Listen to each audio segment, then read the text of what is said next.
અમરેલી જિલ્લામાં સતત કમોસમી વરસાદથી ઉનાળુ વાવેતર પાકને ભારે નુકસાન થયું છે। મોટા લીલિયા તાલુકામાં ઉનાળુ વાવેતરમાં પાક નુકસાનીનું વળતર આપવા ખેડૂતોએ માંગ કરી છે। છેલ્લા 3-4 દિવસથી ભારે પવન વીજળીના કડાકા સાથે કમોસમી વરસાદ પડ્યો છે। ઠેર ઠેર ભર ઉનાળે નદી નાળાઓમાં પૂર આવ્યા છે।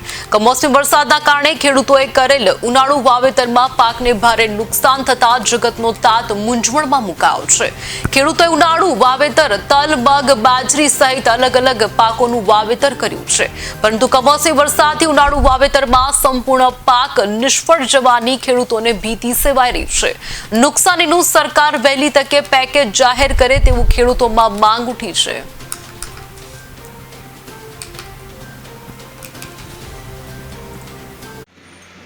દુધાત કિંજલ મનસુખભાઈ મોટા ગણગોળ ગામ લીલિયા તાલુકાનું આ 2 દિવસના કમોસમી વરસાદ પવન સાથે ફૂંકાવાથી ઉનાળુ પાકને જે નુકસાન થયું છે, બાજરી જુવાર મગ અને તલ આ 4 પાકને ખૂબ નુકસાન થવાથી સરકારશ્રીને વિનંતી છે કે આ પાકનું વળતર પેકેજ રૂપે મળે એવી ખેડૂતોની માંગણી છે।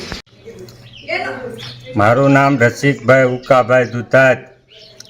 કમોસમી વરસાદ 2 દિવસથી પડ્યો છે, પવન સાથે આમાં ખેડૂતને નુકસાની છે। જુવાર તલ બાજરી સંપૂર્ણ નાશ પામ્યો છે।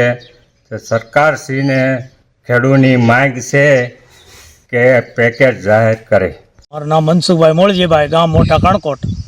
અને આ પવન સાથે 2 દિવસ વરસાદ પડી ગયો કમોસમી, એટલે ઉનાળુ પાકને બધાને નુકસાન થયું રહે। સારું બાજરા તલ મકાઈઓ મગ એને બધાને નુકસાન થયું છે, એટલે સરકાર વહેલી તકે જેમ બને ખેડૂતને સહાય પેકેટ આપે।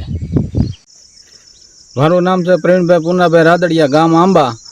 આ ઉનાળુ પાકને 2 દિવસ પહેલાં કમોસમી વરસાદને કારણે નુકસાન થયું છે, તો સરકાર વહેલી તકે પાકને પેકેજ જાહેર કરે એવી ખેડૂતોની માંગ છે।